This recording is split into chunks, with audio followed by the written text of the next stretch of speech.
চারপাশে শুধু তপ্ত মরুভূমি, নেই কোনো নদী বা মিঠা পানির উৎস। তবুও আবুধাবির মানুষ পাচ্ছেন ঠান্ডা পানি, তাও আবার সরাসরি বাতাস থেকে।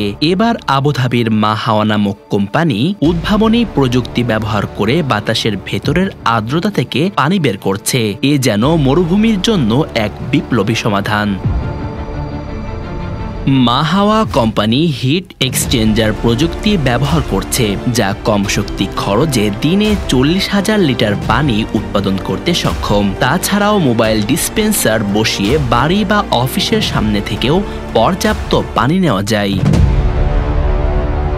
মা হাওয়া কোম্পানির সিও মাইকেল রুটম্যান বলেন, প্রতি কিলোওয়াট শক্তিতে প্রায় 5 লিটার পানি তৈরি হতে পারে। তাদের হিসাব অনুযায়ী এই ক্ষমতা অনুসারে একটি টিভি 10 ঘন্টা চালালে যে শক্তি ব্যবহার হয়, ঠিক সেই শক্তিতে 5 লিটার পানির উৎস তৈরি করা সম্ভব।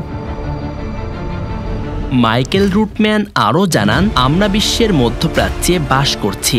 এখানে পানি সবচেয়ে দুর্লভ এই অঞ্চলগুলোতে। এরপর আমাদের চিন্তায় আসে বিশ্বের বৃহত্তম বায়ুমণ্ডলের কথা, যেটা আমরা পানি উৎপাদনের ক্ষেত্রে ব্যবহার করতে পারি। বর্তমানে 250 মিলিমিটার বোতলে পানি আবুধাবির বাজারে বিক্রি হচ্ছে প্রায় 120 টাকায়। আর মা হাওয়া কোম্পানির তৈরি জেনি নামে একটি বাসায় বিশেষ মেশিন বিক্রি হয় প্রায় $3,800, যা বছরে 11,000 লিটার পানি উৎপাদন করতে পারে। অর্থাৎ প্রতি বছর 45,000 প্লাস্টিক বোতল কেনা লাগবে না, যা পরিবেশও রক্ষা করবে।